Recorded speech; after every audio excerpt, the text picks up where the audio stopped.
ආයිබෝවන් සුබ දවසක් වෙන්න කියලා ප්‍රාර්ථනා කරනවා ක්‍රිකට් වලට බෙහෙල් මාදර කරන වල සිළුම දනාට. ඉතින් ශ්‍රී ලංකා කණ්ඩායම ශ්‍රී ලංකා ජාතික කණ්ඩායම දැඩි නිහඬියාවකින් පසුව ඔන්න ඉතින් ජූනි මාසයේ තිබෙනවා බටහිර ඉන්දිය කොදෝ කණ්ඩායම සමග පූර්ණ තරඟාවලියක්. ඉතින් මේ තරඟාවලිය සඳහා එක් දින තරඟ 3ක්, ඒ වගේම T20 තරඟ 3ක් සහ ටෙස්ට් තරඟ 2ක් ඇතුළත් වෙනවා.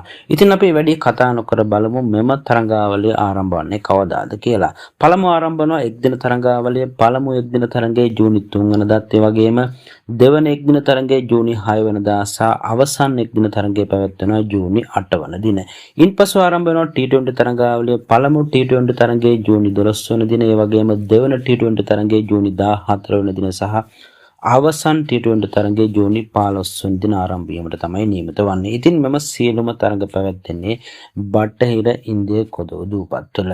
ඉන්පසු ආරම්භ වන ටෙස්ට් තරඟාවලිය. පළමු ටෙස්ට් තරඟය ආරම්භ වෙනවා ජූනි 25 වන දින. ඉන් අනතුරුව දෙවන ටෙස්ට් තරඟය එහෙමත් නැත්නම් අවසන් ටෙස්ට් තරඟය ආරම්භ වෙනවා ජූලි 3 වන දින.